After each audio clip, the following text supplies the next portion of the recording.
말씀을 너는 마음에 새기고 네 자녀에게 부지런히 가르치며 집에 앉았을 때에든지 길에 행할 때에든지 누워 있을 때에든지 일어날 때에든지 이 말씀을 강론할 것이며. 아멘. 예. 말씀을 가르친다는 뜻은 히브리 원어로는 샤난이라고 합니다. 이 가르치며라는 뜻은 샤난인데, 이 히브리어 샤난의 뜻은 반복한다는 의미라는 거죠. 그러니까 가르치는 자는 무언가를 충분히 반복해 줌으로써 그 뜻을 듣는 자의 마음에 새길 수 있다고 말하거든요. 그러니 여러분, 정말로 말씀을 듣고 말씀을 반복하고 말씀을 복창하는 사람은 정말로 말씀을 마음판에 새기기 위한 첫 번째 작업입니다. 그러니까 여러분과 내가 이 복창에 관심을 가지고, 예, 이 복창 철야에 집중해서 계속 이 말씀을 묵상하면서 복창을 한다면은 여러분과 나는 분명히 하나님의 비밀이 임하게 되고 진정 말씀이 여러분 안에 들어오게 되니까, 이 예수님은 길이요 진리요 생명이잖아요. 생명이 여러분 안에 들어왔으니까 반드시, 예, 성령의 놀라운 역사가 일어납니다. 예, 오늘 우리 인지자매가 들어왔지만 우리 인지자매한테도 제가 늘 부탁합니다. 큰 소리로 성경을 읽어라. 큰 소리로 찬양하라. 이게요, 여러분과 나의 신앙생활의 첫 번째 기준입니다. 마음속으로만 기도하는 거, 그거 필요할 때도 있지만은 진짜 중요한 것은 하나님 앞에 정말로 오픈하여 큰 소리로 기도하는 겁니다. 그러니 우리가 예수님을 영접했다는 말은, 다시 말하면 말씀을 마음속에 받아들여서 아멘으로 화답하며 그 말씀을 마음에 새기는 거예요. 그러니 큰 소리로 반복해서 따라 읽고 암송하는 것이 유대 교육의 비결입니다. 그래서 이번 주부터는 매 주일마다, 예, 일부 예배 주시는 말씀을 여러분과 1년 동안, 일주일 동안 그 말씀을 외워서 우리 어른들도 외우시고 아이들도 외워서 자신 있게 하는 사람은 저한테 찾아오시길 바랍니다. 그러면은 무언가 하나님의 은혜가 있을 겁니다. 말씀 외우는 사람들에게 상을 주기 위해서, 예, 내가 준비를 뭔가를 좀 해놔야 되지 않을까 싶습니다. 왜냐하면은 반복하고 복창하는 이 신앙 습관 속에서 반드시 복음의 능력이 나타난다는 거예요. 이걸 어디서 알 수 있느냐면은 이 김필곤 목사님께서 말씀하신 것을 여러분이 함께 들어보면은 이것을 알 수가 있을 거예요.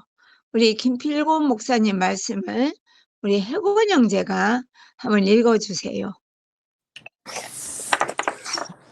김필곤 목사님 말씀. 이스라엘의 교육은 들음에서 시작된다고 말합니다. 시편 78편. 반복 암송 교육이 중요합니다. 유대인들은 어린이가 말을 배우게 되는 때로부터 하나님의 말씀인 토라, 모세오경을 외우게 합니다. 유대인들은 학문하는 것을 미시나라고 하는데, 미시나라는 뜻은 반복, 복창을 뜻합니다. 눈으로 읽고 입으로 외우고 귀로 듣는 작업을 몇 번이고 되풀이하는 동안 텍스트를 몽땅 암송해 버리는 것입니다. 기억력과 끈기가 발달합니다. 부모들은 자식들과 더불어 성경을 함께 암송하고 반복하는 것으로 자신들의 신앙을 자녀들에게 전수하는 것입니다. 매일, 매주, 매년 되풀이하며 반복하고 암송하는 교육 방법은 지루할 수 있지만, 그러나 가장 기억에 남는 교육 방법이 바로 암송입니다. 유대인들은 어머니 뱃속에서부터 들려주고 3세 때부터 암송을 하게 한다는 것입니다. 큰 소리로 반복해서 따라하고 읽고 암송하는 것이 유대인 교육의 비결입니다. 반복하지 않으면 뿌리기는 해도 거두지는 못한다는 것이 유대인의 지론이었습니다. 16년간 오로지 기억 연구에만 매달려서 망각주기를 그래프로 만든 독일의 심리학자 헤르만 에빙하우스의 주장에 따르면 뇌에 입력된 것이 지워지는 데는 10분밖에 걸리지 않는다고 합니다. 10분 후부터 망각이 시작되어 1시간 뒤에는 50%, 하루 뒤에는 70%, 한 달 뒤에는 80%가 뇌에서 지워진다고 합니다. 잘 기억하기 위해서는 24시간 이내에 3번 반복하고 연구 보존을 위해서는 적절한 시점에 주기적으로 4회 반복하는 것이 좋다고 합니다. 간증 기록과 홈피 앱에 외운 것을 10분 후에 복습하면 하루 동안 기억되고, 다시 1일 후에 복습하면 일주일 동안, 일주일 후에 복습하면 한 달 동안, 한 달 후 복습하면 6개월 이상 장기 기억이 된다고 합니다. 말씀 읽고 느낀 거는, 저희가 날마다 신앙이 돼야 된다고 오늘의 말씀을 맨날 보내주시는데, 한 번 읽기만 하면 다음엔 잘 안 보는 것 같은데, 때때로 시간 될 때마다 잘 봐야 될 것 같다는 생각이 들었고, 간증 기록하는 게 그래서 좀 중요한 것 같다는 생각이 들었습니다. 네, 맞아요. 여러분들이 오늘의 말씀을 100번 듣는 사람도 있다고 합니다. 그럴 정도로 말씀을 읽고 듣고 외우는 거. 예, 어제는 제가 슬기자매 간증 영상 작년에 있었던 트레버 남편과 슬기 자매가 간증하는 것을 제가 다시 한번 들었거든요. 그런데 그 대목에서 엄마가 암에 걸려가지고 한국에 와서 치료받고 있는데 아들을 띄워놓고 있는데 아들이 너무 엄마를 보고 싶어 하고 불안해하는 것을 느꼈어요. 그래가지고는 이 엄마가 트레버한테, 그 아들한테 해줄 수 있는 것이 아무것도 없잖아요.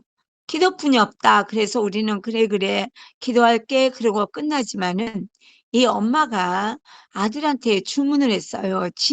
부활책자에 짐 엘리엇 선교사의 설교를 필사를 하라고요. 그리고 거기서 암송하라 그랬습니다. 근데 지금 그 아이는 학교에서 1등 하잖아요. 그전에부터 얼마나 잘했는지 내가 잘 모르겠지만 중요한 것은 지멜리어 선교사 설교를 암송하고 난 다음에는 뭐든지 암송이 되는 거예요. 그래가지고 모든 일이 이루어지는 거죠. 그러니까 성경을 암송한다는 것은 너무나 중요합니다. 그게 딱 3살. 우리 노아가 3살이네요. 예, 우리 하성이에게도, 예, 우리 주은이, 주아, 우리 어린아이들한테 이 암송을 시킨다는 거, 필사하고 복창해서 멈추지 말고, 예, 암송을 시켜서 정말로 주님의 은혜가 넘쳐나게 된다면, 우리 아이들 가운데서 어떤 아이가 나올지는 아무도 모른다는 거예요. 그러니까 우리 전도서 4장 9절에서 12절 말씀 한번 읽어볼까요? 시작. 두 사람이 한 사람보다 나음은 저희가 수고함으로 좋은 상을 얻을 것임이라. 혹시 저희가 넘어지면 하나가 그 동물을 붙들어 일으키려니와 홀로 넘어지고 붙들어 일으킬 자가 없는 자에게는 화가 있으리라. 두 사람이 함께 누우면 따뜻하거니와 한 사람이면 어찌 따뜻하랴. 한 사람이면 패하겠거니와 두 사람이면 능히 당하나니 삼겹줄은 쉽게 끊어지지 아니하느니라. 이거 공동체 얘기거든요.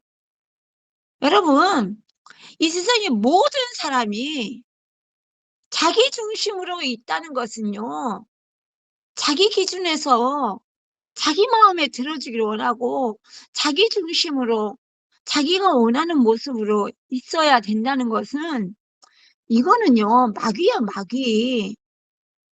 여러분, 공동체라는 것은요, 우리 모두가 서로 부족한 것을 인정해 줄 때 우리는 그렇게 살 수가 있습니다. 우리가 서로 다 부족하잖아요. 완벽한 것을 좋아합니까? 에스겔서 28장을 우리 일주일에 3번씩 복창하잖아요. 루시퍼가 하나님이 만드신 천사들 중에서 가장 완벽했다고요. 그랬는데 어떻게 했어요? 하나님을 배신했잖아요. 이 정도 되면은 나도 하나님 될 수 있지, 이러다가 땅바닥에 패리기를 쳤잖아요. 내가 좀 부족한 것이 있는 것이 겸손할 수 있고 낮은 마음을 가질 수가 있다는 거예요. 그리고 나살란 맛에 사는 사람, 이제 여러분도 부활복음 10년 차잖아요. 내가 열심히 하기 때문에 내가 하나님 앞에 중요한 사람이라고요? 그러지 않아요. 하나님은 그 마음의 중심을 보십니다. 그러니 두 사람이 한 사람보다 나으면 저희가 수고함으로 좋은 상을 얻을 것임이라. 예, 정말로 왜 두 사람이 한 사람보다 나으냐? 한 사람이 넘어지면 한 사람이 이렇게 세워지고, 또 다른 사람이 넘어지면 또 이렇게 세워집니다. 이 세상에서 가장 불쌍한 사람은요, 혼자 잘난 사람이에요. 혼자 똑똑하고 혼자 모든 걸 다 아는 사람이라. 지금 내 나이가 몇 살입니까? 아무리 그런들 여러분들보다 제가 눈치가 더 없을 것 같습니까? 여러분들이 아는 걸 내가 모르는 게 있나요? 다른 사람의 잘못을 다 아는 사람이 위대한 사람이 아니에요. 10가지 그 사람의 조건 중에서 9가지 결점이 있다고 할지라도 한 가지 장점을 찾아낼 수 있는 사람이 가장 위대한 사람이라고 생각합니다. 그런 사람은 부족하지만 두 사람이 함께 누울 수 있는 사람이에요. 다른 사람의 부족한 것이 너무 크게 보이는 사람은 절대로 두 사람의 같이 눕지 못해요. 네가 완벽하지 않으면 난 절대로 너랑 함께 할 수 없어. 이렇게 된다니까요. 그러니까 한 사람이면 패하겠거니와 두 사람이면 능히 당하나니, 삼겹줄은 뭡니까? 세 사람이 연합하면 끊어지지 않는다고 얘기합니다. 중요한 것은 말씀이 내 마음속에 심령 골수에 박히게 되면요, 여러분과 나는 부활하신 예수님이 주인이 될 수가 있고요. 예, 주인된 예수님과 함께 살면 우리는 공동체를 만들 수가 있습니다. 그 사람이 부활하신 예수님을 만났냐 안 만났느냐는 것은 그 사람이 공동체와 함께 살 수 있느냐 없느냐하고도 같습니다. 여러분 안에 일어나는 수많은 5만 가지 생각들은 마귀가 넣어준 거예요. 그 판단, 옳고 그름의 판단 때문에 혼자 있는 사람은 외로울 수밖에 없습니다. 넘어졌을 때 나를 일으켜 세워줄 사람이 있느냐는 거예요. 이게 인생의 승부죠. 이거를 이 전도서 4장 9절 12절 말씀 가지고 주제를 얘기하라면 친구의 가치라고 말할 수 있어요. 공동체가 없는 사람은 힘들 때, 넘어졌을 때 일어날 수가 없어요.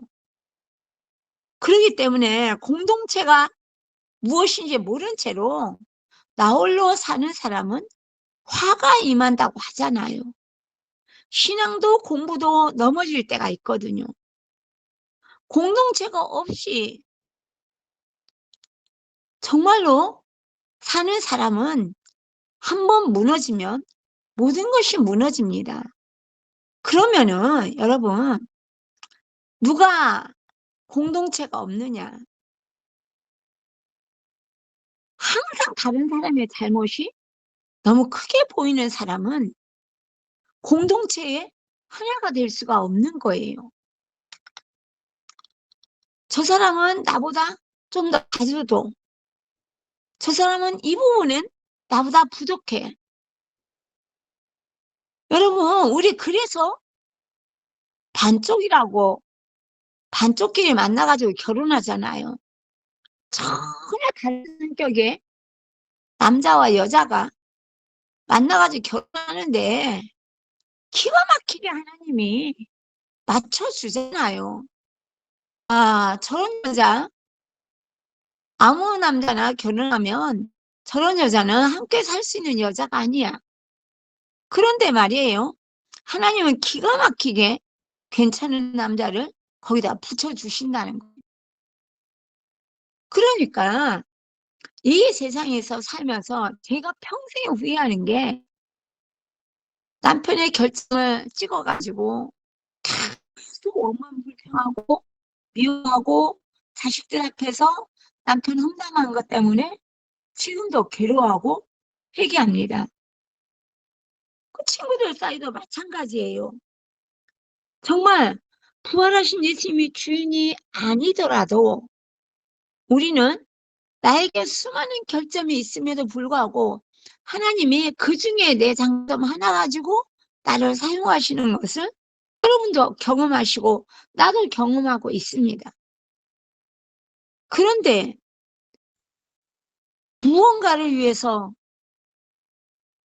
정말 이 부분에 대해서 사단이 우리를 망하게 하려고 오만 가지 생각을 다 집어넣거든요. 그 말씀이 내 안에 없으니까 예, 선악간의 구별이 안 되는 거예요. 그래가지고 정말 욕심, 그 욕심에 맨날 무너지는 거죠. 그러니까 우리 김수현 전의 간증을 예, 우리 고문선 전도사님 한번 읽어봐 주시겠어요? 김수현 자매님 간증.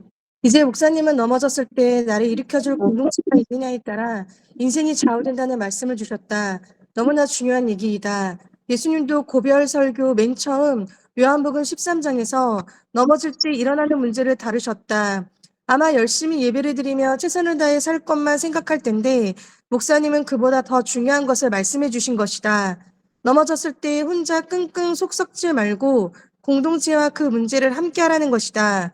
복창을 지금 함께하고 있는데 복창만큼 중요한 포인트가 바로 공동체와 함께하는 것이다. 공동체와 함께하는 것이 삶이 되면 넘어져도 공동체가 일으켜준다.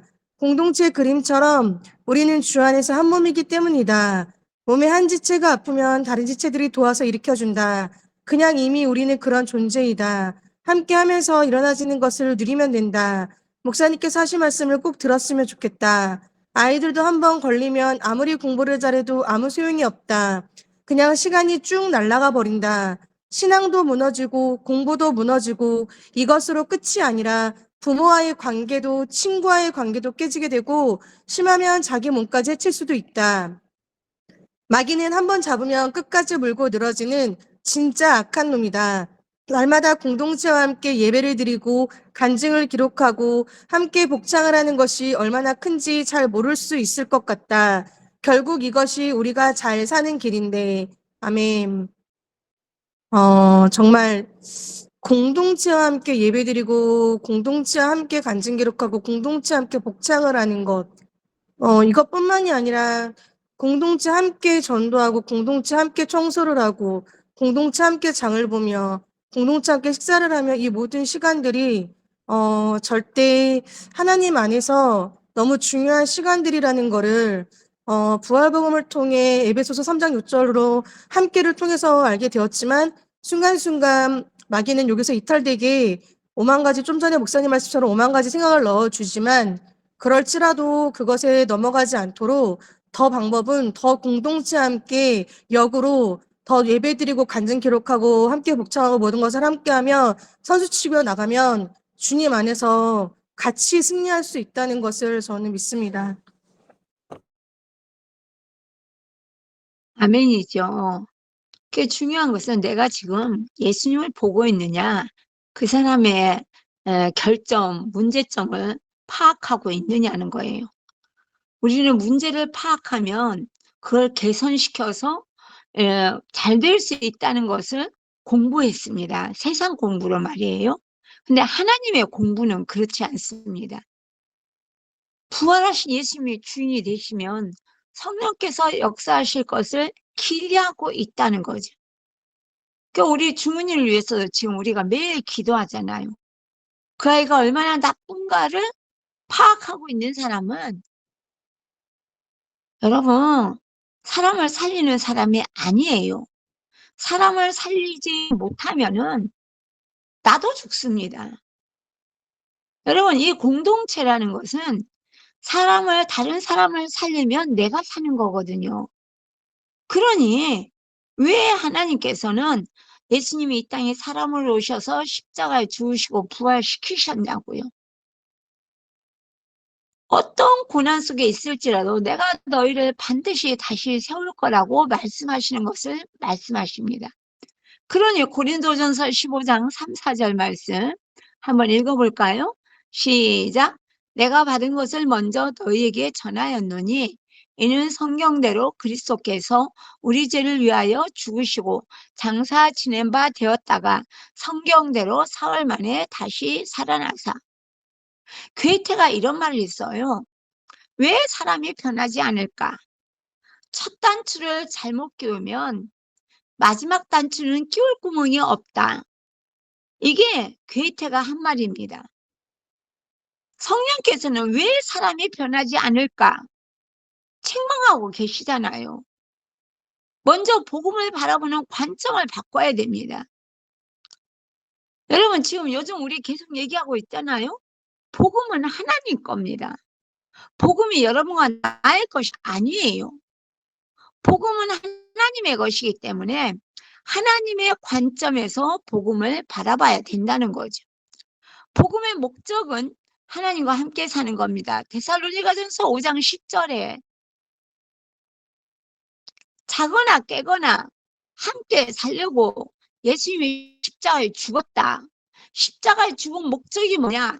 함께 사는 것이라고 얘기했습니다. 그러니 부활하심을 믿어. 예수님 부활하셨다. 나는 믿어요. 그러나 복음을 사건 중심으로 나는 부활을 믿으니까 예수를 믿어요. 이렇게 말할 수가 없다는 거예요. 부활하신 예수님을 반드시 내 안에 모셔들여서 영접만 하는 게 아니고 함께 살아야 된다는 거예요. 결국 삶이 변하지 않는 이유는 복음에 대한 정의가 잘못되었기 때문입니다. 복음의 정의는 뭡니까? 깨거나 자거나 깨든지 자든지 예수님과 함께 사는 거. 누구랑요? 부활하신 예수님과 함께 사는 겁니다. 왜 예수님이 십자가에 죽으셨어요? 우리 죄를 위해서 십자가에 죽어서 우리의 죄값을 치러주셨어요. 우리 여태까지 그렇게만 배웠습니다. 부활복음에 와서야 모든 사람이 믿을 만한 증거 부활로 예수님의 창조주 하나님이시구나를 알아보는 거예요. 근데 거기서 또 끝났어요.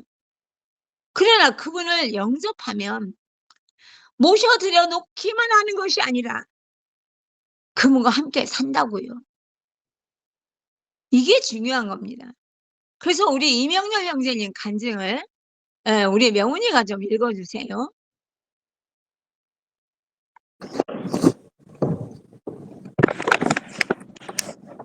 복음이 정확하지 않으면 신앙이 정확할 수 없다. 신앙은 복음에서 시작된다. 우리의 믿음은 복음에서 시작된다. 그렇기에 가장 중요한 것은 복음이다. 복음이 무엇인가? 복음에 대한 여러 정의들이 있다. 하지만 복음에 대해서 가장 간단하고 가장 확실한 것은 복음은 예수다. 보통 복음을 사건이나 이야기로 알고 있다. 예수님이 십자가에 죽고 부활하신 사건을 말한다. 예수님께서 우리의 죄를 용서하신 이야기로 말한다. 다 맞는 말이다. 하지만 복음은 사건이 아니다. 복음은 이야기가 아닙니다. 복음은 예수님 자체다. 복음을 사건으로 믿는다면 사건을 믿고 끝날 것이다. 복음을 이야기로 믿는다면 그 이야기를 믿는 걸로 끝날 것이다. 하지만 복음을 예수님 자체로 믿는다면 예수님과 함께 살게 될 것이다. 복음을 믿는다는 것은 예수님 자체를 믿는 것이다. 예수님이 내 안에 들어오시는 것이다. 예수님과 함께 사는 것이다. 이것이 복음이다. 그 이상도 그 이하도 없다. 복음은 예수님과 함께 사는 것이다. 예수님을 영접하는 것은 예수님과 결혼식을 한 것이다. 남녀가 사랑해서 죽을 때까지 함께 살기 위해 결혼하는 것처럼 우리는 예수님을 사랑해서 영원히 함께 살기 위해 결혼하는 것이다. 이것이 영접이다. 결혼한 부부가 결혼식 하려고 결혼한 것이 아니라 함께 살려고 결혼한 것처럼 우리 또한 영접식 하려고 영접한 것이 아니라 함께 살려고 영접한 것이다. 복음이 선명하면 믿음이 선명해지고 신앙이 선명해진다. 복음이 예수면 믿음도 예수고 신앙도 예수다. 날마다 예수다. 그러기에 진짜 영접한 자들은 변할 수밖에 없는 것이다. 내 안에 예수님이 들어오셨기에 날마다 예수님과 함께 살기에 더욱더 예수님을 사랑하기에 변할 수밖에 없는 것이다. 내가 원하는 인생이 아니라 내가 사랑하는 주님이 원하시는 인생을 사는 것이다. 나의 꿈을 이루는 것이 아니라 주님의 꿈을 이루는 것이다. 아멘. 내가 원하는 인생이 아니라 내가 사랑하는 주님이 원하시는 인생을 사는 것이다라는 말씀을 읽으면서 제가 얼마 전까지는 정말 생각에 갇혀서 살았지만 뭔가 아까 목사님 말씀하시는데 좀 찔렸던 게 중훈이 형의 한 사람을 바라볼 때 나쁘다는 생각을 가지고 있는 게 그런 건 아니다. 그게 좀 말을 듣는데 조금 찔리더라고요. 제가 중훈이 형을 너무 안 좋게 봤어요. 이거는 사람도 아니고 인간이 할 수 없는 짓을 했다. 그냥 이런 걸 판결을 내버리니까 그 어떤 누군가가 야 주은이 어떠냐 물어보면 저 그 형 싫습니다. 딱 잘라버리고 있었는데 이 말씀을 읽으면서 정말 주은이 형에게도 복음이 필요하고 나 자신에게도 복음이 필요하고 정말 예수님의 부활하심을 정말 어, 하루하루 살아갈 때 주님이 내 마음의 주인으로 오시는 것이 정말 그게 기쁨의 삶이 될 것 같습니다. 아멘이에요. 아유, 정말. 근데 우리는요, 부활 사건을 인정하는 것을 영접이라고 생각했다는 거예요. 근데 그게 아니고, 복음을 살아있는 인격, 예수님이십니다. 그러니까 우리 삶이 변화되지 않았던 이유는 부활 사건을 인정은 했는데, 내가 부활 사건을 인정했다고 해서 예수가 내 들어온 것은 아니라는 거예요. 진짜 영접은 내 마음에 예수님을 모시는 거예요. 진짜 영접을 하게 되면 내 마음에 예수님이 계시니 나는 늘 예수님과 함께 있으니 예수님께 뭐든지 물어보고 하잖아요. 예수님, 나 지금 밥 먹으려고 하는데요. 예수님, 뭐든지 예수님이 함께하는 믿음의 기원자가 돼야 되죠. 이명렬 형제가 지금 얘기했잖아요. 예수님을 영접하는 것은 바로 예수님과 결혼하는 거다. 그래서 함께 사는 거다고 얘기합니다. 그 요한복음 1장 12, 13절 한번 읽어볼까요? 시작. 영접하는 자, 곧 그 이름을 믿는 자들에게는 하나님의 자녀가 되는 권세를 주셨으니. 여러분, 하나님의 자녀로서 에덴 동산에서 하나님과 함께 살고 있던 아담과 하와가 하나님이 먹지 말라는 선악과를 따먹어서 쫓겨났잖아요. 근데 예수님이 신약시대에 예수님이 오셔서 십자가에 죽으시고 부활하셨기 때문에 그분을 내가 회개하고 영접하게 되면 에덴 동산의 선악과 따먹기 전에 아담과 하와로 돌아간다는 얘기를 한 거예요. 그러니까 예수님을 영접하는 자는 예수님의 이름을 믿는 자고 하나님의 자녀다 얘기하는 거예요. 그러니 13절에 뭐라고 말합니까? 혈통으로나 육정으로나 사람의 뜻으로 나지 아니하고, 예, 혈통으로나 육정으로나 사람의 뜻으로 나지 아니하고, 누가 낳았어요? 하나님께서 너희를 낳았다고 얘기하는 거예요. 이 영접이라는 사건은 엄청난 사건입니다. 우리가요, 정말 내 마음을 깨끗하게 예수의 피로 씻어내고 회개하고, 예, 예수님을 내 마음 안에 모셔드리면, 예, 영접으로 말미암아 나는 에덴 동산에서 선악과 따먹기 전에 아담과 하와로 돌아가서 하나님의 자녀가 된다는 얘기예요.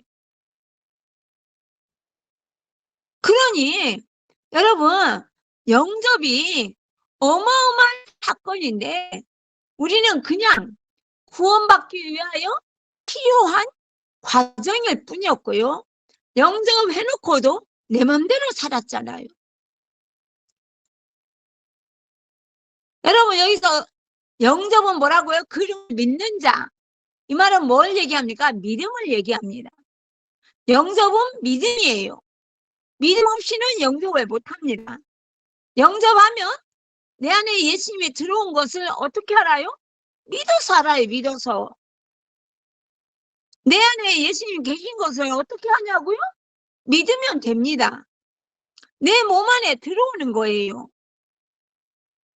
여러분, 예수님은 길이요 진리요 생명이잖아요. 그 생명이 들어오면은 또 당연히 내 인생에 변화가 있을 거예요. 생명이잖아요. 우울했던 사람은 주님의 기쁨이 들어올 거고, 몸이 아팠던 사람은 새 생명이 들어와 버리니까 다시 살아나는 역사가 일어나고요. 예, 예수님은 생명이기 때문에 내 몸은 예수님의 성전이 됩니다. 이 성전에 술을 들이부을 수 없고 예수님이 내 안에 계시는데 내 입에서 원망과 불평이 나올 수가 없어요. 눈에 보이는 사건을 내가 각색해가지고 내 마음에 드는 사건으로 다시 각색해서 이 세상의 모든 사람은 다 나쁜 사람이고 나만 착한 사람으로 만드는 사람들이 어떤 사람이에요? 원망과 불평하는 사람이에요. 그냥 그 사람은 자기가 주인이죠. 자기 안에 예수님이 계신 걸 믿지 못하니까 그런 일을 하는 거예요. 모셔드려놓고 안 믿는 거예요. 모셔드린 걸 믿으면 내 안에 예수님이 계시면 내 입에서 말 함부로 못합니다. 부활복음 10년 차에 나는 무서운 게 말이에요. 말. 감정과 느낌을 격해가지고 흥분해가지고 말하다가 그 말이요 그대로 자기 몸에 들어옵니다. 그래가지고 몸이 아파요.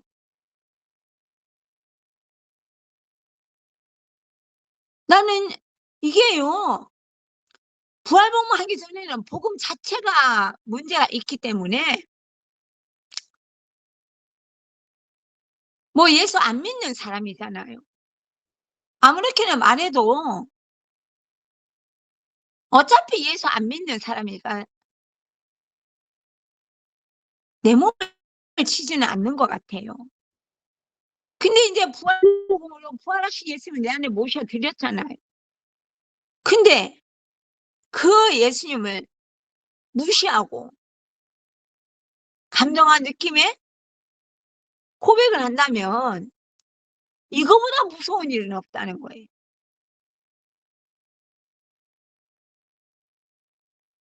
그래서 부활복음 10년 차에 여러분에게 제가 간절히 말하는 것은요, 말 조심하라는 거예요. 감정과 느낌에 따라 말하지 마시고, 보이는 것 가지고 옳고 그름 판단하는 죄에 절대로 짓지 마세요. 자기 합리화 시키지 말고, 예수님이 주인이잖아요. 그러니 고린도서 13장 5절 말씀 같이 한번 읽어보겠습니다. 시작. 너희가 믿음에 있는가? 너희 자신을 시험하고 너희 자신을 확증하라. 예수 그리스도께서 너희 안에 계신 줄을 너희가 스스로 알지 못하느냐? 그렇지 않으면 너희가 버리운 자니라. 창조주 하나님이 내 몸 안에 계신다. 예수 믿는 사람은 이 사실을 믿는 사람이에요. 안 그러면 예수 믿지 않는 사람이고요. 예수 믿지 않으면 지옥에 갑니다. 하나님께 대한 회개로 매일 우리 철야에 시작하잖아요. 그럼 그분이 내 안에 들어왔어요. 내가 어떤 가운데 용서받은 자라는 걸 안다면 상대편이 천하에 없이 나쁜 짓을 해도 내가 그걸 옳다 그러다 판단할 수 없어요. 우리 명훈이 조금 전에 얘기했잖아요. 명훈이가 주문이에 대해서 옳고 그름을 얘기할 때마다 제가 너무 힘들었습니다. 우리 명훈이가 저런 아이가 아닌데 왜 그럴까 그랬는데 오늘 솔직하게 다 얘기하잖아요. 저렇게 되면은요, 회개가 시작되는 거예요. 나한테 예수님이 필요한 것처럼 주문이 형한테도 예수님이 필요하다. 예, 우리는 이 세상에 누구도 옳다 그르다 말할 수 있는 사람은 존재하지 않습니다. 그러니 창조주가 내 마음에 오신 이 놀라운 기적을 여러분 천둥처럼 들어야 된다는 거예요. 이것이 제대로 되지 않으면 정말로 문제가 심각합니다. 내가 좀 잘한 것 같고, 내가 좀 특별한 것 같고, 내가 좀 뭔가를 변명해야 될 것 같고, 우리 이런 경우가 많이 있잖아요. 그런데, 예, 주님께서 우리에게 원하시는 것은 함께 사는 겁니다. 정말 주님께서 원하시는 것은 우리가 모든 것을 오픈하고 주님 앞에 솔직하게 얘기하는 것을 원하잖아요. 근데 그 솔직히 뭐예요? 내가 잘못한 것을 고백해야 됩니다. 다른 사람이 잘못한 것을 솔직하게 얘기하는 게 아니고요. 내가 잘못한 것을 솔직하게 오픈하는 거예요. 여러분, 다른 사람이 잘못한 것을 드러내서 오픈하는 것은 그건 하나님 앞에 오픈하는 게 아니에요. 이 세상의 모든 사건은 내가 잘못한 데서부터 시작했다고 여러분은 믿고 있잖아요. 그 예수님이 내 안에 계신 것을 믿으면 여러분 나는 조심하게 됩니다. 어떤 경우에도 함부로 말할 수가 없다는 거예요. 그러면은 함께 사는 것이 뭐예요? 요한계시록 3장 20절입니다. 한번 읽어볼까요? 시작. 볼지어다 내가 문 밖에 서서 두드리노니 누구든지 내 음성을 듣고 문을 열면 내가 그에게로 들어가 그로 더불어 먹고 그는 나로 더불어 먹으리라. 아멘? 이게 결혼 생활이잖아요. 여러분,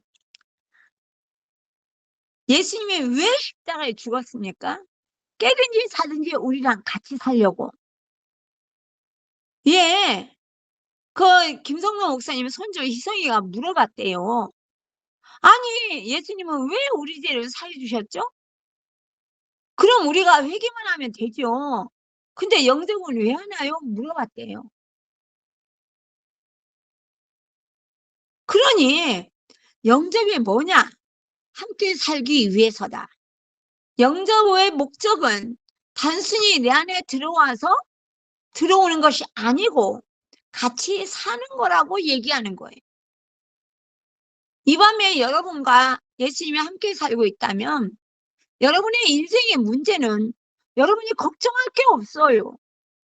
염려할 게 없다고요. 설사 내가 잘못해가지고 아이고 이제 나 낭패구나 이런 일이 있다고 할지라도 복음은 예수님이잖아요. 여러분, 그 예수님이 나랑 함께 살려고 이 땅에 사람으로 오셔서 십자가에 죽었다니까요. 예. 그러니 하나님은 우리와 같이 사는 것이 너무 행복하다고 말씀하십니다. 내 인생의 최고의 목적은 너랑 같이 사는 거야. 근데 우리는 너무나 오랫동안에 내 기도 응답받고 내가 원하는 거 이 땅에서 마음껏 누리면서 사는 것. 여기에 뭐가 들어갔어요? TV가 들어갔잖아요. 드라마에서 봤던 결혼 생활을 꿈꾸고 있는 여자들이 너무 많아요. 교회를 50년을 다녔는데도 역시 그러고 있더라는 얘기예요. 중요한 것은 주님이 말씀하시는 것은 주님과 함께 살자고 얘기합니다. 그러니 요한복음 14장 23절 한번 읽어볼까요? 시작. 예수께서 대답하여 가라사대 사람이 나를 사랑하면 내 말을 지키리니 내 아버지께서 저를 사랑하실 것이요 우리가 저에게 와서 거처를 저와 함께 하리라. 여러분, 예수님은 어떤 사람에게 들어가길 원하십니까? 예수님을 사랑하는 사람에게 들어가길 원합니다. 여러분도 누구랑 결혼하길 원해요? 나를 사랑하는 사람과 결혼하길 원하죠. 마음은 하나님이 계신 것입니다. 이 마음에 예수님을 영접한다는 것은 하나님과 인격적 관계를 맺는 것을 얘기합니다. 인간의 마음은 하나님이 거하는 처소입니다. 그러니 예수님을 내가 영접해서 예수님이 내 안에 계셔서 나와 함께 산다는 것은 내 인생의 모든 것 중에서 최고봉이라는 거죠. 그러니 이제는 성령의 부으심이라는 기적을 통해서 사람의 마음에 예수님은 들어와서 사십니다. 그러니 예수를 믿는다고 말하는 사람의 몸은요, 살아계신 하나님의 성전이에요. 인간의 마음은 예수님의 처소입니다. 그 예수님의 마음속에 시기와 질투와 원망과 불평과 판단과 정죄가 가득 차 있다면 예수님이 어떻게 거기에서 살 수가 있겠습니까? 그럼 여러분과 나는 내 입에서 나오는 말을 통하여 내 인생의 주인이 누군가를 판단할 수가 있어요. 그것이 마태복음 15장 18절, 19절 말씀으로 나오죠. 한번 읽어볼까요? 시작. 입에서 나오는 것들은 마음에서 나오나니 이것이야말로 사람을 더럽게 하느니라. 마음에서 나오는 것은 악한 생각과 살인과 간음과 음란과 도적질과 거짓 증거와 회방이니. 이거잖아요. 여러분, 마음에서 여러분 나오는 입에서 여러분의 마음에서 나오는 입으로 통하여서 나오는 말들이 여러분의 인간성, 여러분의 인격을 나타내는 거예요. 남의 잘못을 너무나 정확하게 보는 사람들은 무서운 사람들이에요. 막이니까요. 여러분, 여러분들은 하나님이 여러분의 잘못한 것들을 다 보고 그걸 일일이 들춰가지고 다 그거는 잘라내고 그래서 고쳐가지고 여러분을 쓰실 것 같습니까? 아니잖아요. 그것을 치료하기 위해서 주님은 어떻게 하셨나요? 당신이 대신 죽었잖아요. 그런데 왜 우리는 나는 용서받았는데 왜 다른 사람은 용서받으면 안 됩니까? 여러분, 이거 너무 중요해요. 제가 이번에 이번 명절 때 제가 여러분에게 정말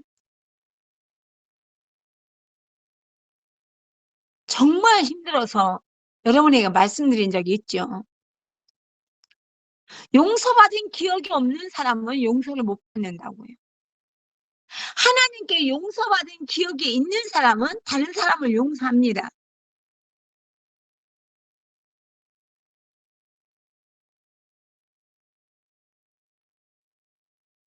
왜냐하면은 이 마음에 마귀가 주인인가 하나님이 주인인가는 여러분의 말을 통해서 알 수 있잖아요.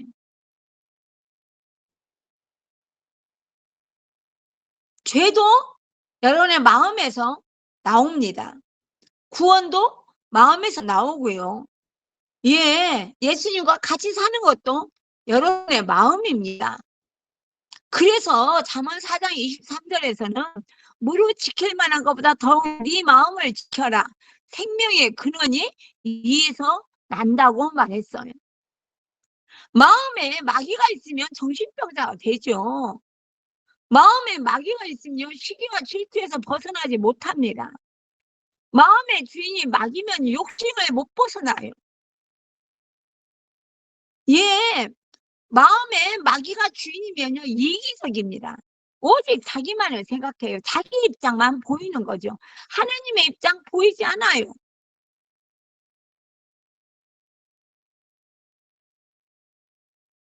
지금 우리는 복음을 이제 하나님의 관점에서 보자고 얘기하고 있잖아요. 내 입장에서 보지 말고 이게 부활하신 예수님의 주인이라는 증거입니다. 내 입장에서만 생각하는 사람은요 내가 주인이에요. 하나님의 관점에서 사람을 볼 수 있고 복음을 받아들이는 사람은 예수님의 주인인 사람 맞습니다. 그러니 그런 사람은 당연히 변할 수밖에 없다는 거예요. 우리 미국 트레버 형제님 간증을 누가 좀 읽어볼까요? 우리 경진이 읽을 수 있나?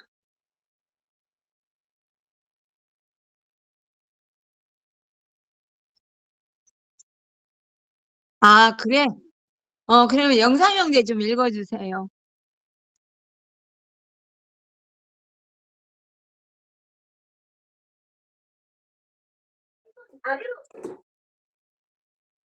미국 트레버 형제님 간증, 이번 주 예배를 드리며 복음이 사건이 되는 것이 얼마나 무서운 것인지 보았다. 복음의 사건에만 초점을 맞추면 지식만 가득한 신앙이 되고 복음의 핵심인 예수님이 가려진다. 신앙 자체가 잘못되어 버리는 것이다. 복음을 사건으로만 보면 예수님을 바라볼 필요가 없다. 예수님이 하신 일과 예수님은 절대로 분리되지 않는 것이다. 목사님께서 복음의 뜻을 정확히 정의해 주셨다. 복음이란 십자가에 죽으시고 부활하신 예수님이시다. 예수 그리스도가 복음 자체인 것이다. 예수님의 설교 중 영접하는 것이 무엇인지를 설명하시는 것이 너무 좋았다. 우리 마음은 지적 의가 거하는 곳이라고 하셨다. 하나님과 인격적 관계를 맺는 곳 마음이다. 내 마음이 함께 살기 위하여 하나님이 들어오시는 것이다. 내 마음이 지정의가 움직여지는 곳에 예수님이 들어와 함께 하는 것이 영접인 것이다. 너무 놀라웠다. 왜 내 마음이 예수님을 영접하며 하나님의 뜻을 순종하여 하나님과 함께 살 수 있는지 알게 되었다. 나의 지정의가 있는 곳에 하나님이 계시기 때문이다.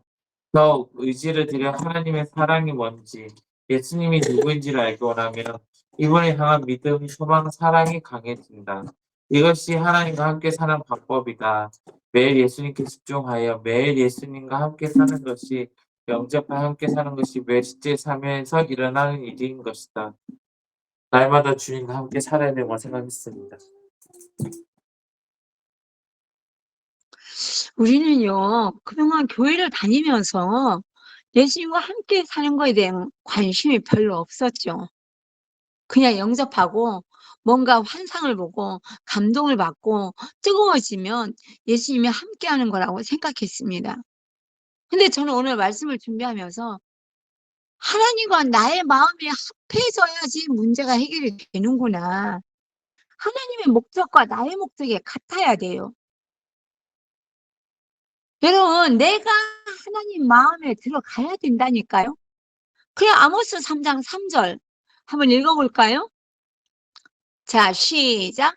두 사람이 의합지 못하고야 어찌 동행하겠으며, 의합은 뭡니까? 뜻이 같지 않으면, 예, 의합지 못하고야 이 말 뜻은요, 두 사람이 뜻이 같지 않으면 어찌 같이 갈 수 있겠느냐는 거예요. 하나님과 내 마음이 같아야 된다는 거죠. 이거 너무 중요하게, 오늘 저는 이 말씀 때문에 한동안 힘들었어요. 내가 하나님 마음에 들어가 있는가? 하나님의 목적과 내 목적이 같은가? 그렇지 않으면 여러분 문제가 아주 심각하잖아요. 예수님께서는 어떤 사람에게 들어갑니까? 문을 여는 사람에게 들어가서 내가 그에게로 들어가 그로 더불어 먹고 그는 나로 더불어 먹으리라. 어떤 사람이라고요? 예수님과 같이 먹고 마시는 사람이에요. 그러니까는 예수님과 함께 살고 싶어 하는 사람만 예수님께서 들어가신다고요. 아니, 천국에 들어가는 사람은 좁은 문이라고 하잖아요. 좁은 문, 좁은 길. 예. 근데 왜 좁은 문, 좁은 길이겠어요? 내가 원하는 것을 이루어 달라고 기도하는 게 문제라는 거예요. 그러니까 나와 함께 살고 싶은 예수님의 마음이 내 인생의 목적이 될 때, 자, 결혼하는 두 남녀를 봐도요. 결혼하고 싶어하는 사람을 만나면 결혼하게 되잖아요. 그 나를 향한 예수님의 사랑을 알고 주님과 같은 마음으로 예수님을 사랑하는 사람에게 예수님이 들어오신다는 거예요.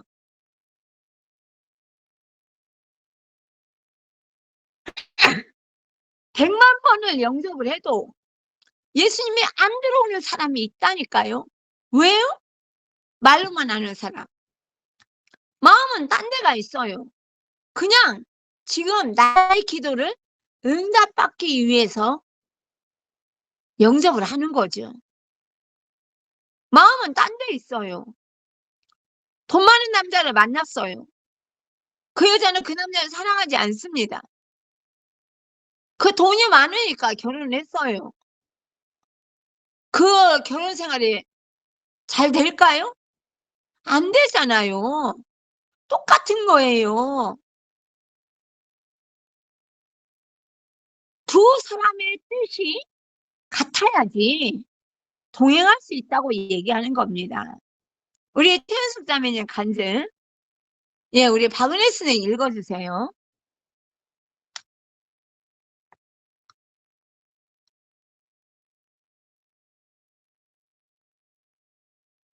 아, 우리 혜인이 읽어주자. 네. 읽어주세요. 학부모 최현숙 자매님 간증. 예배 때 목사님은 예수님이 내 안에 계시다는 충격에 대해 말씀하셨다. 가만히 생각해보니 도마의 충격보다 더 큰 충격이다. 도마는 눈앞에서 하나님을 대면했지만 나는 하나님을 몸 안에 모시게 되었다. 눈앞에서 하나님을 대면하는 것이 아니라 예수님이 찾아오실 때만 그분을 볼 수 있는 게 아니라 아예 내 안에 들어오셔서 어디를 가든지 무엇을 하든지 어떤 것을 보고 듣든지 함께 하신다. 이것보다 더 큰 사건이 어디 있을까? 영접은 하나님이 내 안에 들어오신 사건이다. 부활은 전능자가 이 땅에 오셨다 가셨다는 발자국이지만 영접은 전능자가 내 안에 들어오셔서 영원히 함께하는 사건이다. 이것보다 더 큰 충격은 없다. 부활만큼 아니면 어쩌면 부활보다 더 큰 충격이다. 하나님께서 하늘에서 내 마음 문 앞까지 찾아오신 예수님이 내 마음 문을 두드리실 때 그럼 그분은 언제 내 안에 들어오시나 그분과 목적이 일치할 때 그분이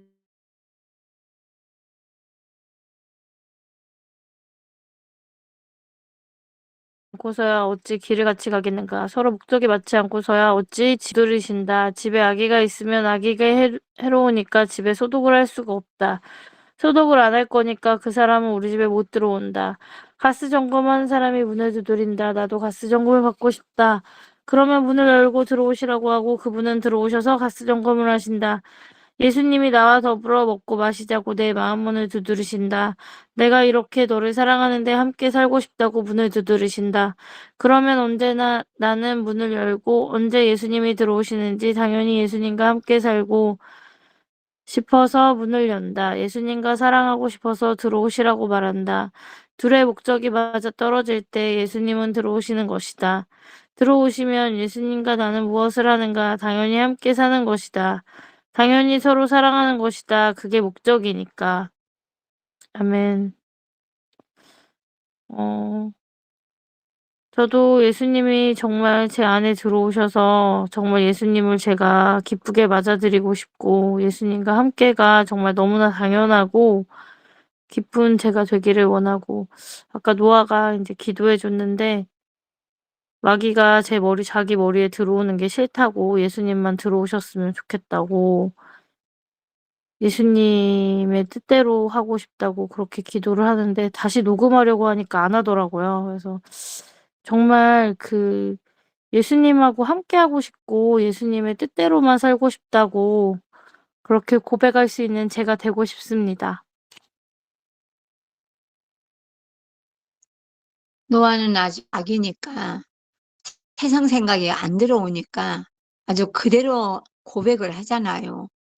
그냥 하나님과 나의 사랑이 크기가 같아서 함께 걷는 것이 아니라 방향과 목적이 같으면요.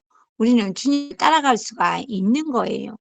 여기서 중요한 것은 마음의 중심이죠. 예수님을 모시고 싶어요? 말로만 그러고 실제로 모시자 그러면 불편한 게 너무 많은 거예요. 오늘은 시간이 안 되고요. 내일도 시간이 안 되고요. 모레도 이건 제가 너무나 하고 싶은 거기 때문에 그거는 예수님과 같이 갈 자리가 아니에요.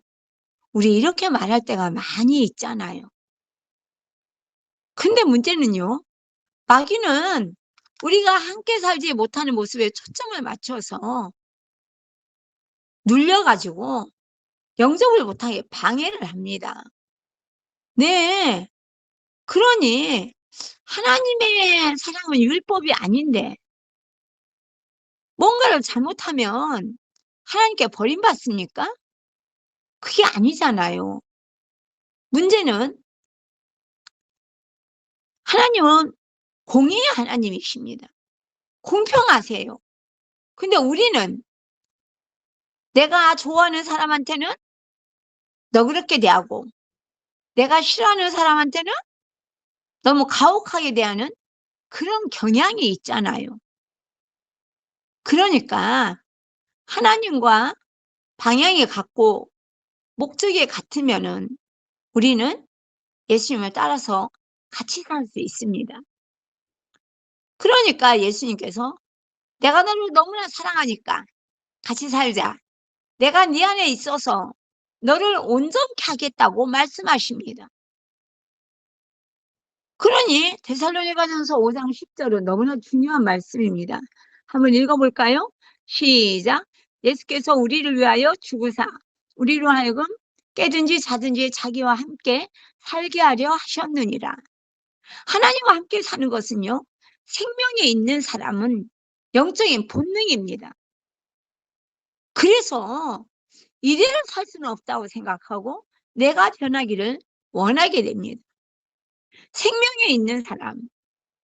내 안에 계신 예수님께 마음이 향하게 되고요. 그 예수님을 의식하게 됩니다. 그러니 내 마음 안에 계시는 예수님을 의식해서 함부로 행동하지 못하는 것. 이거 너무 중요하잖아요. 내 남편이 얼마나 잘났나 못났나. 그래서 내 마음에 들면 오늘 내 남편이고 내 마음에 안 들면 바꿀 수 있는 남편이 아니잖아요. 문제는 하나님께서 우리에게 같이 살자고 얘기하십니다. 예. 그러니 내 안에 생명 되신 예수님이 계시는데 그 예수님을 의식하고 그 예수님과 소통하며 그 예수님과 얘기하면서 그분은 전능하신 하나님이잖아요. 그럼 여러분을 온전케 하는 건 당연합니다. 뱃속의 하치가 지금 이 예배를 같이 드리고 있잖아요. 하치도 얘기를 듣고 있습니다. 아까도 우리 박은혜 선생님이 노아 얘기했지만 노아는 엄마가 말한 대로 따라해요. 엄마 입에서 복음이 나오면 노아는 복음으로 무장된 군사가 될 겁니다. 하성이도 마찬가지고요. 주와 주은이 우리 교회 학교에 있는 애들 지금 우리 찬영이 우리 찬이 루디아가 같이 예배 드리고 있는데 얼마나 예쁩니까? 화면 열어놓고. 이런 아이들이 앞으로 어떻게 될지는 당연히 성령의 역사가 있을 겁니다. 그렇기 때문에 예수님이 우리 안에 들어오기만 하면은 아기가 뱃속에 있는 것이 실제인 것처럼 생명 대신 예수님이 들어온 것은요, 이건 실제입니다. 여러분, 해도 되고 안 해도 되고가 아니라는 얘기예요. 그러니까 우리 고린도전서 3장 16절 말씀 한번 읽어볼까요? 시작. 너희가 하나님의 성전인 것과 하나님의 성령이 너희 안에 거하시는 것을 알지 못하느뇨? 말씀하시잖아요. 영접은요, 우리 몸이 성전되게 하는 겁니다. 그래서 우리의 몸이 있는 곳이 예배가 되는 거예요. 내 안에 계신 예수님과 함께 예배 드리니까요. 여러분, 고린도 교회의 음행의 문제가 얼마나 심각했습니까? 고린도 교회 파당의 문제도 심각했어요. 그런데도 불구하고 그 문제를 해결하는 거 그 사람들에게 복음을 전하는 거였어요.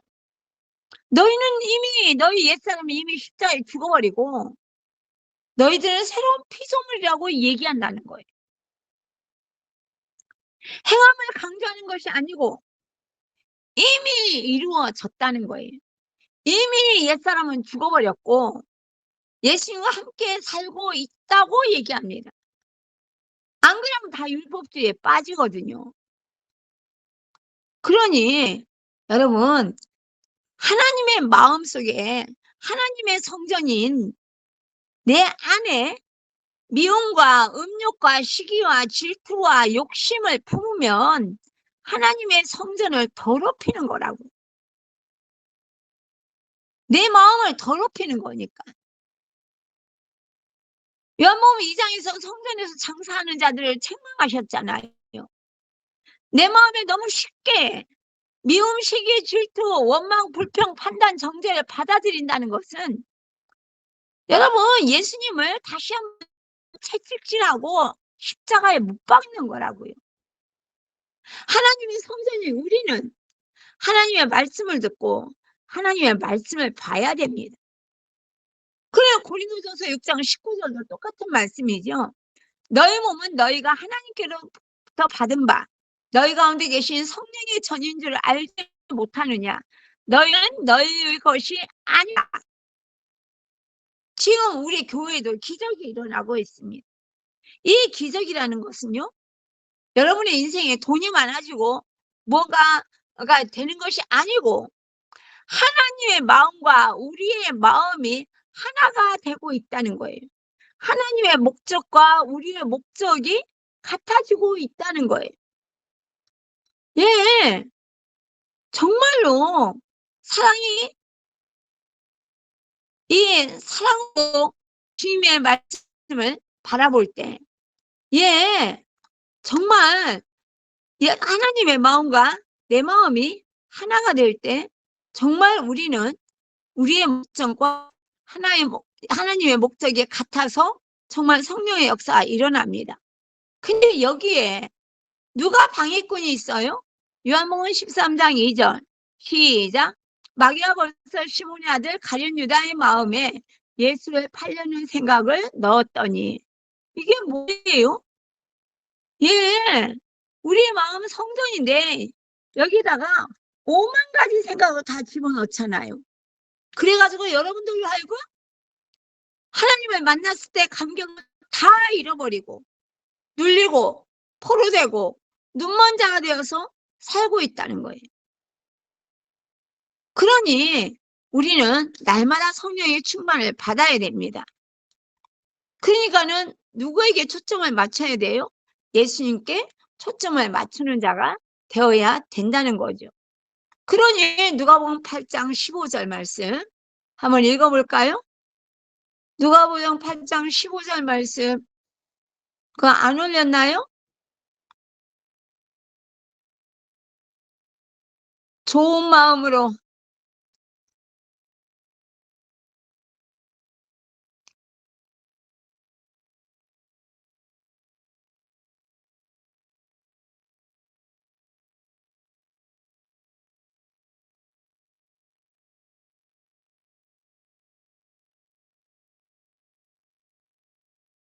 맞습니다.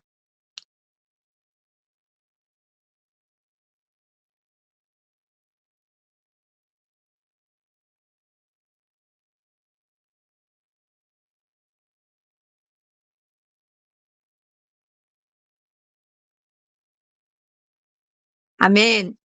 같이 한번 읽어보겠습니다. 좋은 땅에 있다는 것은 착하고 좋은 마음으로 말씀을 듣고 지키어 인내로 결실하는 자니라. 아멘. 여기서 결실하기 위해서는 어떻게 하라고요? 들어라. 잡아라. 꼭 붙잡아라. 인내하라. 열매를 맺기 위해서는요. 말씀에 집착해야 됩니다. 말씀을 고수해야 되고요. 말씀에 인내해야 된다는 거예요. 여러분, 정말로 우리가 알아야 될 것은 내가 말씀을 좋은 마음으로 아멘 해가지고 이 말씀을 지키는데 온갖 단어를 다 사용했는데 어떤 단어예요? 첫 번째는 들어라. 두 번째는 집착하라. 꽉 잡아라. 세 번째는 끝까지 지켜라. 인내해라. 버티다. 이거잖아요. 그러니까 정말로 듣고 지키어 인내로 결실한다. 듣고 말씀을 듣고 두 번째는 지키다. 꽉 잡아. 절대로 놓치지 않는다. 그리고 인내. 그 잡은 것을 버티는 거죠. 안 놓치고. 이게요. 좋은 땅에 있다는 거예요. 그러니 우리 트레버 형제 간증 다시 한번 누가 읽어볼까요? 네, 우리 소만미 일꾼님 한번 읽어주세요.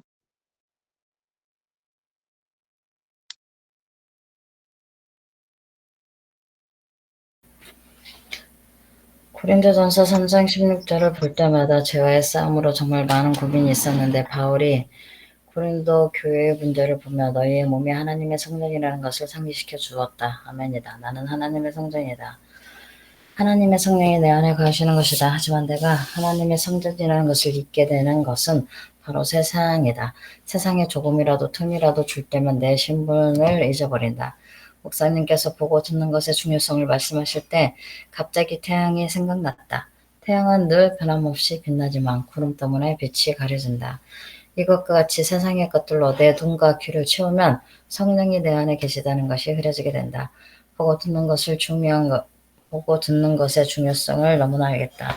세상을 보고 들으면 하나님을 향한 믿음, 소망, 사랑이 약해진다. 하지만 내 눈과 귀를 하나님의 말씀을 듣는 것에 맞추고 채운다면 성령께서 예수님께로 초점을 맞춰 주신다.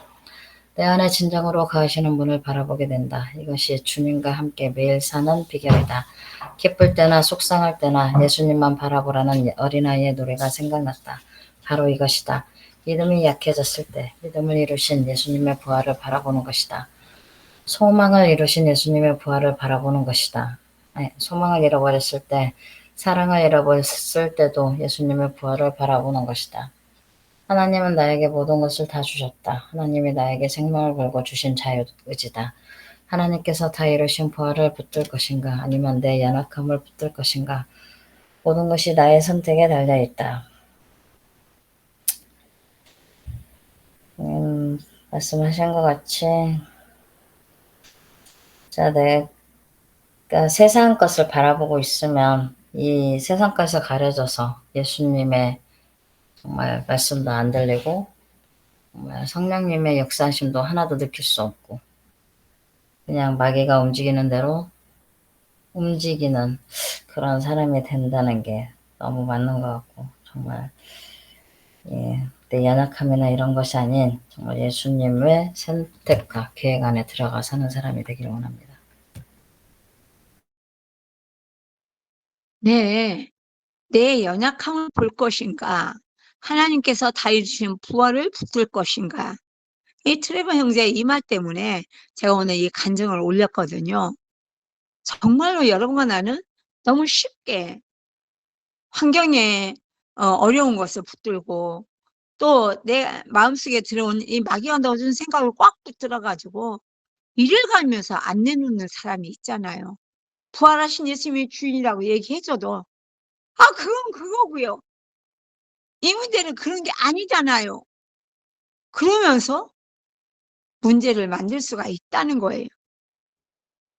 이게요, 어렸을 때부터 지금 우리 아이들은 엄마 아빠가 부활복음 10년 차잖아요. 근데 아이들에게 부활하신 예수님이 주인이라고 가르치면서 내 감정과 느낌으로 처신을 하는 엄마 아빠의 모습을 보인다면 이거는 정말 실수하는 거예요.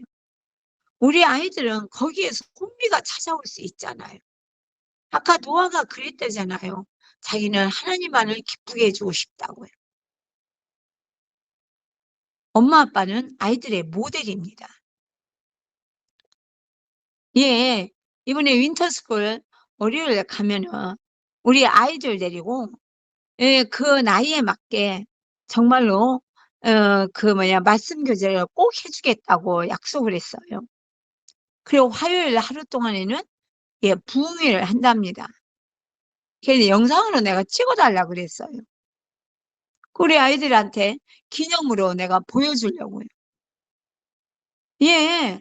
너무나 중요합니다. 아마 이거 이번을 통해 가지고 우리 교회에서도 지역 아동센터를 하려고 했더니 정부에서 간섭을 너무나 많이 한대요. 그래서 제대로 복음을 못 전할 수도 있답니다. 그 공부방을 한다.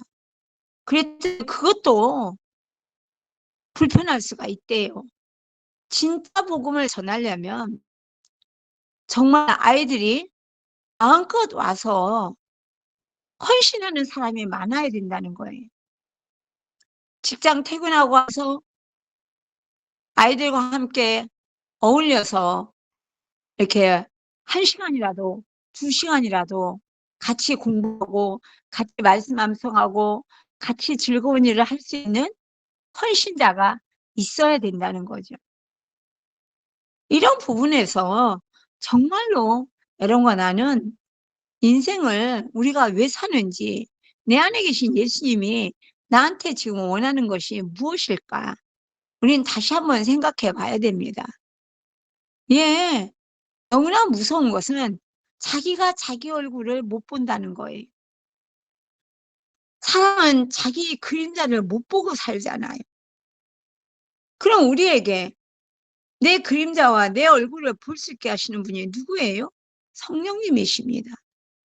부활하신 예수님과 함께 살면 그분이 나를 온전케 해주시기 때문에 부활하신 예수님을 만나지 못하면 자기 죄가 뭔지 몰라요. 자기가 뭘 잘못하고 있는지 모른다니까요. 이런 부분에서 확실하게 여러분 부활하신 예수님 붙잡고 그분과 함께 사는 여러분과 내가 되어야 될 줄 믿습니다. 그래야지 진정한 회개에 이를 수 있고요. 성령께서 비춰주시는 회개로 말미암아 우리가 죄사함을 받고 그분을 영접하여 함께 사는 것까지 할 수 있는 믿음의 백성이 된 줄로 믿습니다. 우리 말씀을 생각하면서 주의 일청하고 기도하겠습니다. 주여, 오 할렐루야, 하나님 아버지.